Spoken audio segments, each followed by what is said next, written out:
کے مقابلے میں شیطانی ترغیب سے ڈیوائن امیونٹی کیوں دی گئی ہے؟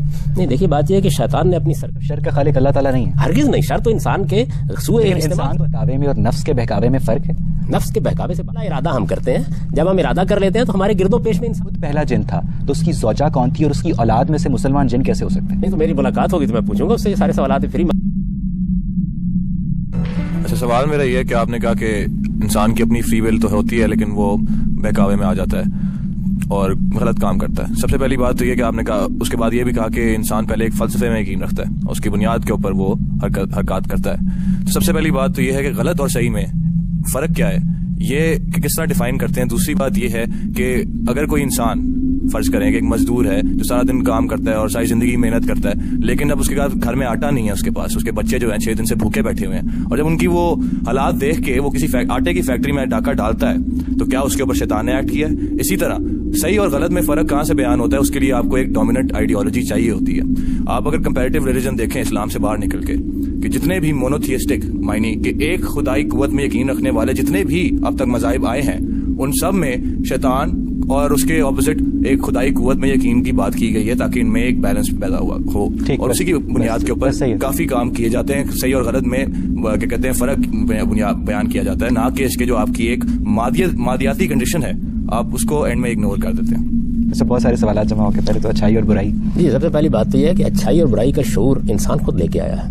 یعنی جس طریقے سے انسان کو دیکھنے کے لیے آنکھیں دی گئی ہیں اور سننے کے لیے کان دیے گئے ہیں، اسی طرح انسان کو ایک حصہ اخلاقی دیا گیا ہے.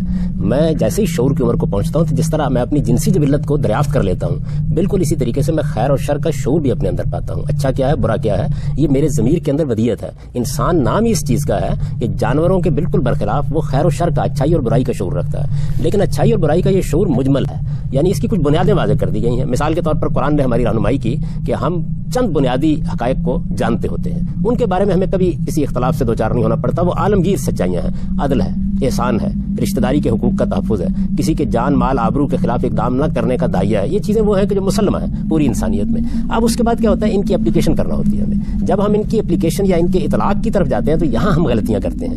ان غلطیوں سے بچانے کے لیے اللہ تعالیٰ نے پیغمبروں کا ایک سلسلہ جاری کیا اور ان کے ذریعے سے ہدایت دی، جس طرح کہ آپ نے بھی اس کا حوالہ دیا. ظاہر ہے کہ یہ وہ مرحلہ ہے جس مرحلے کے اوپر خیر بھی بالکل متعین ہو جاتا ہے، شر بھی بالکل متعین ہو جاتا ہے کہ کیا ہے.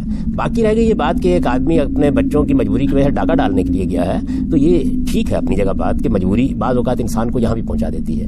لیکن اگر اس آدمی سے آپ یہ پوچھیں کہ تمہارے گھر میں اگر کوئی ڈاکہ ڈالنے کے لیے آ جائے تو اس کو خیر کہو گے یا شر کہو گے؟ قرآن مجید نے اس کو بڑی خوبصورت تعبیر سے واضح کیا ہے. قرآن نے یہ کہا ہے کہ دنیا میں روز لوگ کم تولتے ہیں اور کم تول کے دیتے ہیں، ملاوٹ کرتے ہیں، لیکن کوئی اپنے مال میں ملاوٹ کرانے کے لیے کبھی تیار ہو گیا ہے؟ کوئی کم تلوانے کے لیے تیار ہو گیا؟ کبھی ایسا ہوا کہ آپ کسی وقت بازار میں گئے ہوں اور یہ خیال کر کے گئے ہوں کہ آج مجھے کوئی کم تول دے تو کتنا ہی اچھا ہو، آج مجھے کوئی ملاوٹ کر کے کوئی مال دے دے تو کتنا ہی اچھا ہو؟ یہ انسان کے اندر خیر اور شر کا شعور ہے. وہ جب ڈاکہ ڈال رہا ہوتا ہے تو یہ ٹھیک ہے کہ بعض اوقات مجبوری، بعض اوقات حالات اس درجے اس پر غلبہ پا لیتے ہیں کہ ہو سکتا ہے کہ اس کے اس جرم کو بھی نظر انداز کرنا پڑے بعض حالات میں. لیکن یہ کہ یہ جرم ہے وہ بھی جانتا ہوتا ہے، ہم بھی جانتے ہوتے ہیں، اور وہ معاشرہ بھی جانتا ہوتا ہے جو بعض اوقات اپنی ستم ظریفیوں سے انسان کو یہاں تک پہنچا دیتا ہے. اس سے خیر اور شر تبدیل نہیں ہوتے. رہ گئی یہ بات کہ اس میں شیاطین کب اپنا کام شروع کرتے ہیں. میں نے بار بار توجہ دلائی کہ جیسے ہی آپ اس راستے پر پڑتے ہیں، یعنی وہ آدمی گھر سے نکلا، اب وہ ڈاکہ ڈالنا چاہتا ہے، اس موقع کے اوپر اس کو ایک پستول چاہیے. سوسائٹی میں بہت سے شیاطین موجود ہوتے ہیں جو ٹھیک اس کی اس مجبوری اور کمزوری کے لمحے میں اس پر مسلط ہونا شروع ہو جاتے ہیں. جیسے ہی وہ مسلط ہوتے ہیں انسانوں کے اندر سے، اسی طرح جنات بھی اپنا کام شروع کر دیتے ہیں. اب اس کے بالکل برعکس فرض کیجئے ایک آدمی سخت مجبوری کے عالم میں بھی کوئی برائی کرنے کے لیے تیار نہیں ہوتا، سخت سے سخت حالات کے اندر بھی خدا کے دیے کے اوپر کانے ہوتا ہے، اس کے اوپر بڑی سے بڑی مصیبت بھی آ جاتی ہے تو اس میں بھی وہ اخلاقی اصولوں کا خیال رکھتا ہے، تو فرشتے اس کے اوپر سکینت نازل کرنا شروع کر دیتے ہیں اس کے اس ارادے کی قدر کرنے کے لیے. اسی کو بیان کیا قرآن نے ایک تمثیل میں کہ سیدنا یوسف نے اپنے کردار کی حفاظت کی، مسلسل حفاظت کی، برسوں حفاظت کی. ایک موقع ایسا آ گیا کہ جس میں جب زلیخا نے انہیں اپنی طرف دعوت دی تو اس وقت کردار کی حفاظت کرنا بڑا مشکل کام بن گیا. یعنی ترغیب ایسی تھی، معاملات اس طرح کے تھے، صورتحال ایسی بنا دی گئی کہ کسی عام انسان کے لیے ممکن نہیں تھا. اب خدا کی قوت نمودار ہوئی اور اپنے بندے کو اس نے برائی نہیں کرنے دی. تو یہ چیز جو ہے یہ کب حاصل ہوتی ہے؟ جب آپ اپنے آپ کو اس کا استحقاق ثابت کر دیتے ہیں، یعنی جب آپ اس قابل اپنے آپ کو کر لیتے ہیں کہ اب خدا بھی آپ کی مدد کرے، فرشتے بھی آپ کی مدد کریں. بین ہی یہی معاملہ شیاطین کے ساتھ ہوتا ہے. آپ جب کمزور ہوتے چلے جاتے ہیں پھر ایک وقت میں شیطان آپ پر قابو پا لیتے ہیں. جن لوگوں نے نفسیاتی امراض کا مطالعہ کیا وہ یہ جانتے ہیں کہ ڈپریشن کا مریض پہلے دن ڈپریشن کا مریض نہیں ہو جاتا. پہلے مرحلے میں یہ چیز اس کے اندر اس کے ارادے کی کمزوری سے داخل ہونا شروع ہوتی ہے، پھر ایک وقت تک اس کا مقابلہ کرنے کی صلاحیت رکھتا ہے، پھر اتنا کمزور ہو جاتا ہے کہ مقابلہ نہیں کر پاتا. یعنی آہستہ آہستہ بیماری ہی اس کے اوپر مسلط ہو جاتی ہے. یہی معاملہ اصل میں پورے انسان کے ساتھ ہوتا ہے. صاحب سورہ سواد میں قرآن مجید میں شیطان اللہ تعالیٰ کو مخاطب کر کے کہتا ہے کہ اے رب تیری عزت کی قسم میں تیرے سب بندوں کو بہکاؤں گا سوائے ان لوگوں کے جنہیں تو نے اپنے لیے خاص کر لیا یا خالص کر لیا. یہاں خاص لوگوں سے مراد کون لوگ ہیں اور انہیں عام لوگوں کے مقابلے میں شیطانی ترغیب سے ڈیوائن امیونٹی کیوں دی گئی ہے؟ نہیں دیکھیے بات یہ ہے کہ شیطان نے اپنی سرکشی کا جب اظہار کیا ہے تو اس نے یہ بات واضح کر دی ہے کہ میں تو اپنی طرف سے ہر ایک ہی کو پکڑنے کی کوشش کروں گا. وہ کہہ رہا ہے سوائے ان لوگوں کے جنہیں تو نے اپنے لیے خاص. میں اسی طرف آ رہا ہوں. یعنی وہ یہ کہہ رہا ہے کہ میں تو ہر ایک کو پکڑنے کی کوشش کروں گا لیکن کامیاب کہاں ہوں گا؟ کامیاب وہاں ہوں گا جہاں کوئی تیرا بندہ نہیں رہے گا. یعنی یہاں جو بات بیان کی ہے وہ یہ ہے کہ جن بندوں کو تو نے اپنا بندہ بنا لیا ہے. اور خدا اپنا بندہ کیسے بناتا ہے اس کو قرآن نے دوسری جگہ واضح کر دیا کہ جو بندے خدا کو یاد رکھتے ہیں, جو خدا کے سامنے پیشی اور حاضری کے تصور کے ساتھ جیتے ہیں, ان کو خدا اپنا بندہ بنا لیتا ہے. تو جن کو خدا اپنا بندہ بنا لیتا ہے جب وہ اس قابل اپنے آپ کو کر لیتے ہیں پھر شیطان ان پر اثر انداز نہیں ہوتا. یہی بات ہے جس کو رسالت پاک صلی اللہ علیہ وسلم نے ایک موقع کے اوپر بیان کیا. جب ایک شخص نے آپ سے پوچھا کہ کیا آپ کے ساتھ بھی شیطان ہے تو آپ نے فرمایا ہاں لیکن میں نے اس کو مسلمان کر لی. یعنی جس وقت آپ نے اپنے اندر جو خیر کے دائیات تھے ان کو نشو و نما دی, شر کے دائیات پر آپ نے قابو پانے کی کوشش کی. تو یہ دیکھیے کتنی خوبصورت ادبی تعبیر ہے کہ وہی دائیات جو مجھے برائی کی طرف لے جاتے تھے اب وہ خدا کے سامنے شیطان کا تصور ہے یہ شر سے وابستہ ہے. اور شر کا کوئی بھی مذہبی فلسفہ 3 بنیادی نقطوں کو پوسٹولیٹس کو تسلیم کرتا ہے کہ خدا قادر مطلق ہے, خدا کامل خیر ہے اور شر موجود ہے. ٹھیک, اب اگر شر موجود ہے اور خدا اسے مٹانے کا خواہش مند بھی ہے تو پھر بھی کیا خدا قادر مطلق ہی رہتا ہے؟ خدا قادر مطلق ہے لیکن اس نے خود آپ کو ارادہ اور اختیار دیا ہے. ارادے اور اختیار کا مطلب ہی یہ ہے کہ آپ کو اس کا موقع دیا جائے کہ آپ چاہے تو صحیح راستہ اختیار کریں چاہے تو غلط راستہ اختیار کریں. خدا جب چاہے باغ کھینچ لے لیکن جب اس نے خود موقع دے دیا. دیکھیے بات یہ ہے کہ میں اس پر اختیار رکھتا ہوں کہ میں اپنے گھر میں ایک چیز کا نفاذ کر دوں لیکن میں فیصلہ کرتا ہوں کسی حکمت کے تحت کہ مجھے یہ اختیار استعمال نہیں کرنا. تو خدا قادر مطلق ہے اس میں کیا شک ہے, لیکن کیا وہ ہمارے طریقے کے اوپر ہر وقت اپنی قدرت کو استعمال کرے؟ اس نے اپنی قدرتی سے یہ فیصلہ کیا کہ میں انسان کو, جنات کو, فرشتوں کو ایک دائرے میں اختیار دے رہا ہوں. جب اس نے اختیار دے دیا تو پھر اختیار کا تو طریقہ یہی ہے کہ اس کو استعمال کرنے کا موقع دیا جائے. جب آپ اس کو استعمال کرنے کا موقع دیں گے تو اس سے شر پیدا ہوگا. صرف شر کا خالق اللہ تعالیٰ نہیں ہے, ہرگز نہیں. شر تو انسان کے انسان تو اللہ تعالیٰ کی مخلوق ہے نا, اس میں کیا شک ہے؟ پھر اس کا مطلب ہے انڈائریکٹلی اللہ تعالیٰ ہی شر کا خالق ہے. نہیں, یوں نہیں ہے. اس کی وجہ یہ ہے کہ یہ تب ہوتا اگر انسان کو اللہ تعالیٰ نے ایک روبوٹ کے طریقے پہ بنایا ہوتا, اس میں شر کرنے کی صلاحیت رکھ دی ہوتی اور وہ شر کرنے پہ مجبور. شر کرنے کی ترغیب تو رکھی نا؟ ترغیب نہیں رکھی, صلاحیت دی ہے. صلاحیت کیا چیز دی ہے؟ صلاحیت اصل میں ایک بہت بڑی خیر دی ہے انسان کو. وہ کیا ہے؟ وہ ہے اختیار. کوئی معمولی چیز ہے یہ؟ یعنی ایک بے اختیار مخلوق کے مقابلے میں ایک با اختیار مخلوق بنا دی. دیکھیے لفظ اختیار کے اندر اتر کر اس پہ غور کریں. یہ جب دیا جائے گا اس کا استعمال ہوگا, استعمال برا بھی ہوگا استعمال اچھا بھی ہوگا. ورنہ اختیار ہوا کیا؟ یعنی اگر اللہ تعالیٰ ہر موقع پر مداخلت کر لیتے, جیسے ہی آپ کسی غلط کام کا ارتکاب کرتے آپ کو پکڑ لیتے تو پھر اختیار کیا ہوا؟ دینے کے معنی کیا ہوئے؟ دیکھیے اختیار دینے کا مطلب یہ ہے کہ آپ کو مہلت ملنی چاہیے کہ آپ اس کا استعمال کریں.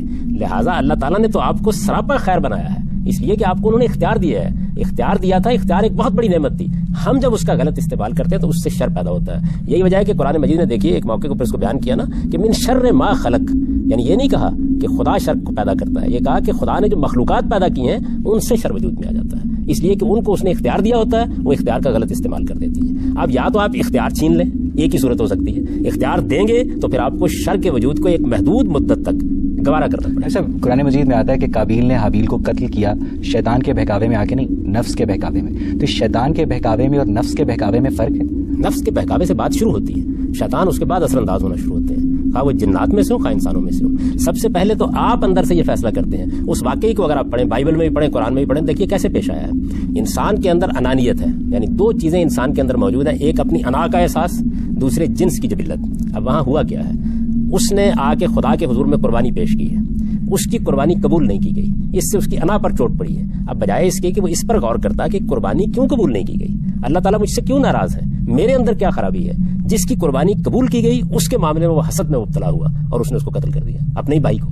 تو یہ جو اس نے کیا ہے اس میں شیطان تو بعد میں داخل ہوگا. وہ حسد تو عورت کی وجہ سے تھا.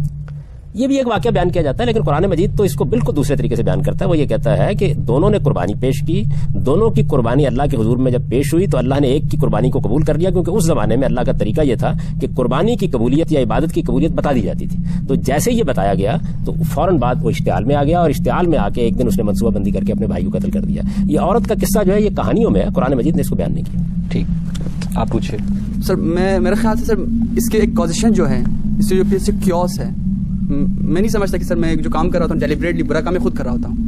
میں نے کبھی فیل نہیں کیا اس کو سر, شیطان یہ جو بیٹا ہے سر. تو اس کے حوالے سے آپ کیا کہہ سکتے ہیں؟ بات یہ کہ پتا تو آپ ہی کرتے ہیں نا, فلسفیانہ لحاظ سے اگر آپ دیکھیں تو ابتدا تو انسان ہی کرتا ہے، لیکن آپ نے کبھی نہیں دیکھا، آپ نے بارہا دیکھا ہوگا کہ آپ نے غلط کام کرنے کا ارادہ کیا، آپ کے دوستوں میں، آپ کے احباب میں بہت سے آپ پر اثر انداز ہونے شروع ہو گئے. میں تو بار بار توجہ دلا رہا ہوں کہ آپ شیطان کو جناتی میں کیوں تلاش کر رہے ہیں، وہ انسانوں میں بھی ہوتے ہیں. یعنی وہ جو خارج کی قوتیں آپ پر اثر انداز ہوتی ہیں، کیا آپ پر کبھی اثر انداز نہیں ہوئی؟ ہم سب پر اثر انداز ہوتی ہیں. پہلا ارادہ ہم کرتے ہیں، جب ہم ارادہ کر لیتے ہیں تو ہمارے گرد و پیش میں انسان پائے جاتے ہیں. یہ دیکھیے انہی انسانوں کے اندر سے بہت سے لوگ ہیں جن کی صحبت ہمیں بالکل غلط راستے پر لے جاتی ہے. تو یہ کیسے آپ فلسفیانہ طور پر کہتے ہیں؟ یہ تجربے اور مشاہدے کے خلاف ہے. ابتدا آپ کرتے ہیں، یعنی یہ نہیں ہو سکتا کہ کوئی آدمی آپ کی ابتدا کے بغیر، آپ کے انیشیٹو کے بغیر، آپ کے ارادے کے بغیر آپ کو کسی غلط سمت میں لے جائے. لیکن کتنے دوست ہیں، کتنے احباب ہیں. ابھی میں نے آپ کو مثال دی کہ آپ دیکھیے کہ ایک سیاستدان کے گرد جو خوشامدی جمع ہو جاتے ہیں، بعض وقت قوموں کو تباہ کروا ڈالتے ہیں اس کے نتیجے میں، لیکن وہ پہلے اپنے آپ کو خود غلط راستے پر ڈالتا ہے. مذہب کو چھوڑ دیجیے آپ، یہ تو عام مشاہدے اور تجربے کی بات ہے کہ انسان بڑا کمزور واقع ہوا ہے. جب وہ اپنے ارادے کو کمزور کر لیتا ہے تو بعض اوقات اس کے دوست اس پر اثر انداز ہوتے ہیں، احباب اثر. اس وقت دیکھیے آپ اپنی نئی نسلوں کا مطالعہ کر کے دیکھیں، ان کے اوپر کیا صرف ان کا باطن اثر انداز ہوتا ہے؟ ان پر ٹیلی ویژن اثر انداز ہو رہا ہے، ان پر ریڈیو اثر انداز ہو رہا ہے، ان پر مواصلات کے ذرائع اثر انداز ہو رہے ہیں، ان کے اوپر بیرونی تہذیب اثر انداز ہو رہی ہے. ہر چیز، میں کسی اچھے اور برے کی پہلو کی بات نہیں کر رہا، اثر انداز ہو رہے ہیں. کہ آپ کا خیال یہ ہے کہ جو میڈیا آپ کے بیڈ روم میں پہنچ گیا ہے وہ اثر انداز نہیں ہو رہا؟ تو اس وجہ سے یہ بات کہ انسان اپنے اندر سے خرابی کی ابتدا کرتا ہے، یہ تو بالکل ٹھیک ہے. اس کے بعد کچھ قدم چلتا بھی خود ہے، یہ بھی بالکل ٹھیک ہے. لیکن پھر باہر کی محرکات اور چیزیں بھی فوری طور پر اثر انداز ہونا شروع ہوتی. جو کاز ہم خود پیدا کر رہے ہیں سر، اس کے ایفیکٹس ہمارے کازز کی وجہ سے. جی ظاہر بات، میں نے بار بار شیطان کے ساتھ کس طرح وہ نتی کر سکتے ہیں سر؟ یہ بات ہے، آپ کیوں نتی کریں؟ اپنے آپ ہی کو مجرم ٹھہرانا چاہیے. یہ تو ہم مطالعہ کر رہے ہیں اس بات کا کہ جس وقت میں نے اپنے آپ کو غلط کر لیا، غلط راستے پر ڈال لیا، اس کے بعد وہ کیا چیزیں جو باہر سے اثر انداز ہوں گی. پھر یہ باہر سے جو چیزیں اثر انداز ہوتی ہیں، یہ بھی زیادہ سے زیادہ کیا کرتی ہیں؟ یہ آپ کا ہاتھ پکڑ کر آپ کو غلط راستے پر نہیں لے جاتی، یہ زیادہ سے زیادہ آپ کے دل میں وسوسہ ڈالتی ہیں. یعنی ایک برا دوست کیا کرے گا؟ آپ کو ترغیب دے گا نا، بات کرے گا، دلائل دے گا، قبول تو آپ نے کرنا ہوتا ہے. تو آخر تک انسان ہی کر رہا ہوتا ہے جو کچھ اس نے کرنا ہے. لیکن یہ بات کہ اثر انداز ہوتی ہیں دوسری چیزیں.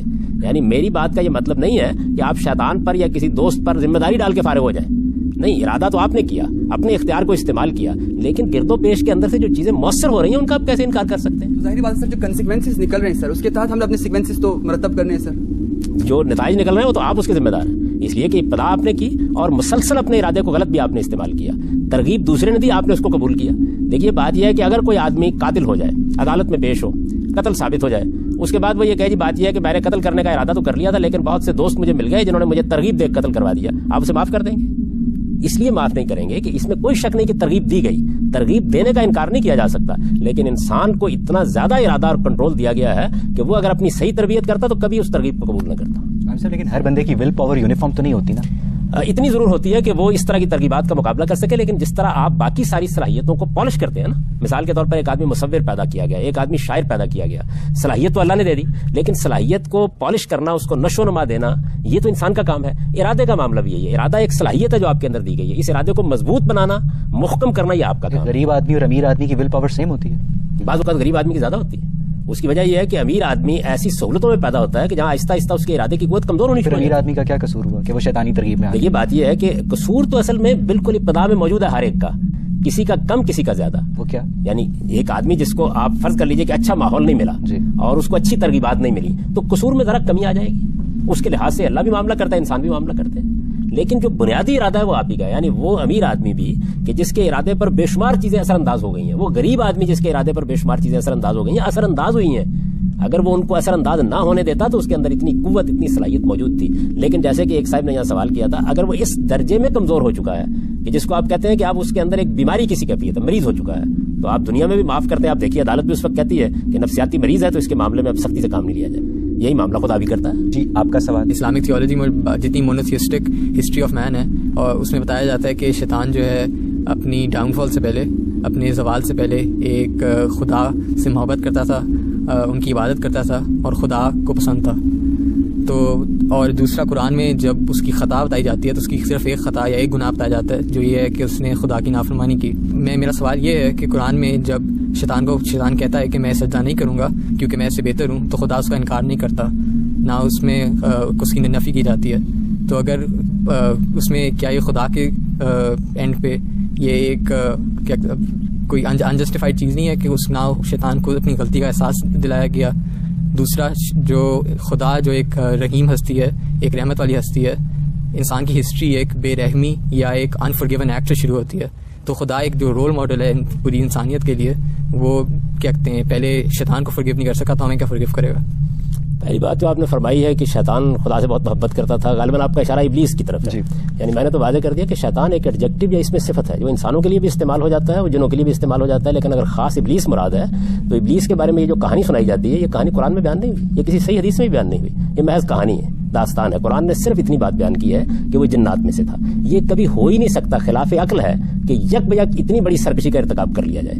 سرکشی کے پہلے سے جراثیم موجود ہوتے ہیں، اس کے بعد آدمی اس کا ارتکاب کرتا ہے. چنانچہ وہاں بھی اسی طرح ہوا. تو ایک تو اس افسانے کو ذہن سے نکال دیجئے، یہ افسانہ لوگ سناتے ضرور ہیں لیکن اس کی کوئی بنیاد الہامی لٹریچر میں تھا کہ بہت عبادت گزار تھا، وہ 10,000 صدقے یہ سب داستان ہے، کہانی ہے جتنی بھی. قرآن میں کہیں اس کا ادنا درجے میں ذکر نہیں ہے، کسی صحیح حدیث میں بھی اس کا ذکر نہیں ہے. میں تو اسی لیے بار بار نوجوانوں کو توجہ دلاتا ہوں کہ ان کے گھر میں اللہ کی کتاب موجود ہوتی ہے، اس کو نکال کے کبھی پڑھیں تو انہیں معلوم ہو کہ کتنی کہانیاں اور داستانیں ہیں جو ہمارے یہاں مشہور ہو چکی ہیں، درحال کہ اس کی کوئی بنیاد نہیں ہوتی. دوسری چیز یہ ہے کہ جو شیطان نے کیا وہ صرف نافرمانی نہیں ہے، وہ سرکشی ہے. دیکھیے نافرمانی تو سیدنا آدم علیہ السلام سے بھی ہوئی. سرکشی کا مطلب یہ ہے کہ جب آپ سے ایک غلطی ہو گئی تو غلطی کا پہلی بات تو یہ کہ محرک کیا ہے.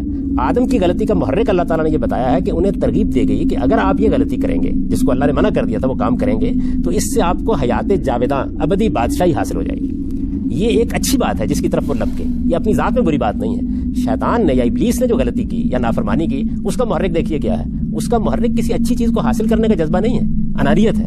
اس نے جو استدلال کیا وہ یہ تھا کہ مجھے آپ نے آگ سے پیدا کیا ہے، میں ایک برتر مخلوق ہوں، اس کو آپ نے مٹی سے پیدا کیا ہے، یہ ایک کہتر مخلوق ہے، آپ نے اس کے سامنے مجھے سجدہ ریز ہونے کے لیے کیوں کہا. یہ در حقیقت انانیت اور تکبر ہے. انانیت اور تکبر کا ہی چلے اظہار ہو گیا. جس وقت توجہ دلائی گئی کہ یہ تکبر کس کے سامنے کر رہے ہو، عالم کے پروردگار کے سامنے کر رہے ہو، تو آدم کو جب توجہ دلائی گئی تو آپ دیکھیے قرآن کیا کہتا ہے. وہ فوراً توبہ کر کے رجوع کر کے اللہ کی طرف متوجہ ہو گئے اور انہوں نے اللہ تعالیٰ سے درخواست کی کہ ان سے فی الواقع غلطی ہوئی انہیں معاف کر دیا جائے. اس نے کیا کیا؟ اس نے کہا کہ نہ صرف یہ کہ میں نے صحیح کیا ہے بلکہ میں اس سرکشی پر قائم ہوں اور اب میں قیامت تک انسانوں کو گمراہ کرنے کی ذمہ داری اپنے اوپر لے رہا ہوں. اس کے بعد خدا کیا رحمت فرمائے. وہ رحمت مانگنے کب گیا ہے؟ یہ تو آپ کی ہمدردی ہے اس کے ساتھ جو آپ فرما رہے ہیں کرتے ہیں. اچھا، فرشتے نوری مخلوق ہیں تو ایک نوری مخلوق کس طرح خیر اور شر کا شعور رکھ سکتی ہے؟ اور اگر وہ خیر اور شر کا شعور رکھتی ہے تو کیا وہ شر کرنے کی صلاحیت بھی رکھتی ہے جبکہ ہم جانتے ہیں کہ نہیں رکھتی؟ دیکھیے بات یہ ہے کہ خیر اور شر کا شعور تو اللہ تعالیٰ ودیت کرے گا، اس کا کسی کے نوری یا خاکی ہونے سے کوئی تعلق نہیں ہے. یعنی اللہ تعالیٰ جس مخلوق کو چاہے گا خیر اور شر کا شعور دے دے گا، جس کو چاہے گا نہیں دے گا.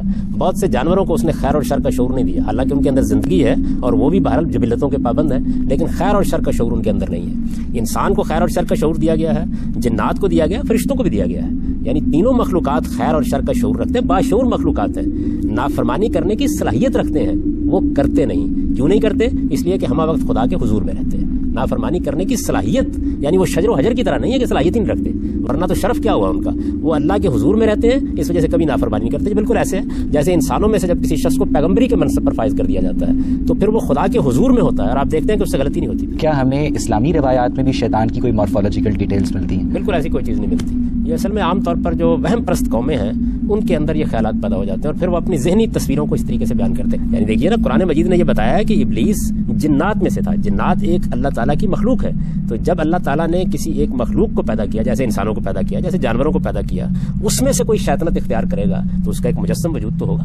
اب سب یہ ایک بڑے مزے کی سچویشن سامنے آتی ہے کہ اگر ابلیس ایک جن تھا تو وہ کن دو جنوں کی اولاد تھا؟ اور اگر وہ خود پہلا جن تھا تو اس کی زوجہ کون تھی اور اس کی اولاد میں سے مسلمان جن کیسے ہو سکتے ہیں؟ نہیں تو میری ملاقات ہوگی تو میں پوچھوں گا اس سے، یہ سارے سوالات فری معلوم ہو سکے گا. دیکھیں بات یہ ہے کہ اس وقت دنیا کے اندر انسانوں کا آپ جائزہ لیں. آدم و حوا سے انسانیت کی ابتدا ہوئی ہے. ظاہر بات ہے کہ یہ تو آپ کسی طرح بھی نہیں مان سکتے کہ جو اولاد کا سلسلہ اب چل رہا ہے یہ ہمیشہ سے چلتا رہا ہوگا، کہیں سے تو ابتدا ہوگی نا. تو اس وجہ سے قرآن نے ہم کو یہ بتایا کہ پہلے مرحلے میں زمین کا پیٹ ہی ماں کا پیٹ بنا ہے، اس کے اندر سے انسانوں کو پیدا کیا گیا. انسانوں کو کیا، سب مخلوقات کو پیدا کیا گیا ہے. پھر اللہ تعالیٰ نے ایک لمبے عرصے کے بعد، ہزاروں سال تک مخلوقات اس طرح سے پیدا ہوتی رہیں، ان کے اندر سے بعض مخلوقات کو اتنا ڈیولپ کر دیا کہ ان کے اندر اپنی نسل خود پیدا کرنے کی صلاحیت پیدا ہو گئی. اس کو قرآن نے لفظوں میں بیان کر دیا. دیکھیے قرآن کے الفاظ یہ ہیں، بدا خلق الانسان من طین ثم جعل نسلہ من سلالۃ من ماء مہین. ہم نے انسان کو پہلے مرحلے میں براہ راست گارے اور مٹی سے پیدا کیا، زمین کے پیٹ سے وہ نمودار ہوا. پھر اس کے بعد ایک لمبے عرصے تک ہم نے اسی صورت میں اس کو درست کرنا شروع کیا. پھر جب وہ بالکل درست ہو گیا تو اب ہم نے دوسرے مرحلے میں اپنی نسل خود پیدا کرنے کی صلاحیت. اس طرح تو آپ ایوولوشن کی تائید نہیں کر رہے. ایوولوشن کے دو پہلو ہیں. ایک ایوولوشن کا پہلو ہے جس کو ڈارون نے پیش کیا، جہاں ایک خلیے سے پھر تمام مخلوقات وجود میں آتی چلی گئی ہیں. وہ تو اب تک ایک نظریہ ہے. اس کبھی حقائق کی میزان میں پورا نہیں اتر سکا. علم و عقل کبھی بھی اس کی تائید میں کچھ بھی فراہم نہیں کر سکے, بلکہ اب تو جو فاسلز کے نئے ریکارڈ دریافت ہو رہے ہیں وہ بتدریج اس کی نفی کرتے چلے جا رہے ہیں. ایک ارتقاء کا تصور ہے جو قرآن پیش کرتا ہے, اور وہ تصور یہ ہے کہ پہلے مرحلے میں جب مخلوقات کو پیدا کیا گیا تو زمین کے پیٹ سے وہ پیدا ہوتی رہی, اور پیدا ہونے کا عمل پھر ہزاروں سال پر ہوا, اور تمام انواع الگ الگ وجود میں پذیر ہوئی, نہ کہ کسی ایک نوع سے تمام انواع پھوٹی ہیں.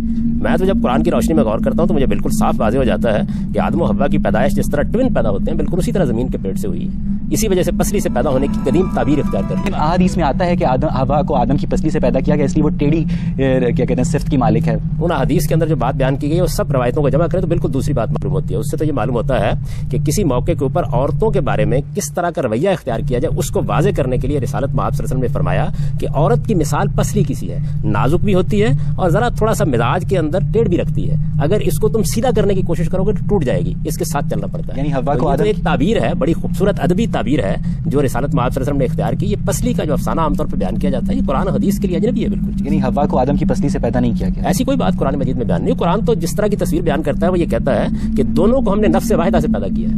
قرآن مجید کے اپنے الفاظ یہ ہیں کہ لوگوں اس خدا کا تقوی اختیار کرو جس نے تمہیں ایک جان سے پیدا کیا, اور پھر یہ کہا ہے کہ ان کے اندر سے جوڑا بنایا ان کا, یعنی آدم کو بھی اسی جان سے پیدا کیا, حوا کو بھی اسی جان سے پیدا کیا.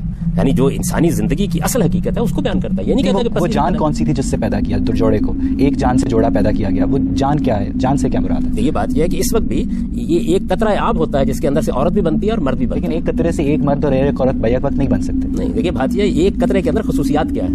اصل بات تو یہ ہے اللہ تعالیٰ نے جو ابتدائی زندگی پیدا کی ہے اسی ابتدائی زندگی بارے میں ہمیں وہ بتاتا ہے کہ اس دنیا کے اندر یہ جو تمہیں زمین نظر آ رہی اسی کو ہم نے ماں کے پیٹ کی طریقے سے انسانوں کی اور دوسری مخلوقات کی تخلیق کا محور بنا لیا, اس کے اندر سے یہ سب پیدا ہوئے. تو نفس واحدہ کا مطلب جو ہے وہ قطرہ آب نہیں ہے. یہ تو میں نے سمجھانے کے لیے ایک مثال آپ کے سامنے واضح کی. یعنی ایک جان سے پیدا کیا, ان کی شخصیت ایک ہے, ان کی شخصیت میں کوئی فرق نہیں ہے. یہ نہیں ہے کہ ایک اصل ہے اور دوسرا اس کا ضمنی وجود ہے, بلکہ ایک ہی جان, ایک ہی شخصیت, ایک ہی حقیقت ہے جس سے ان کو وجود ملی.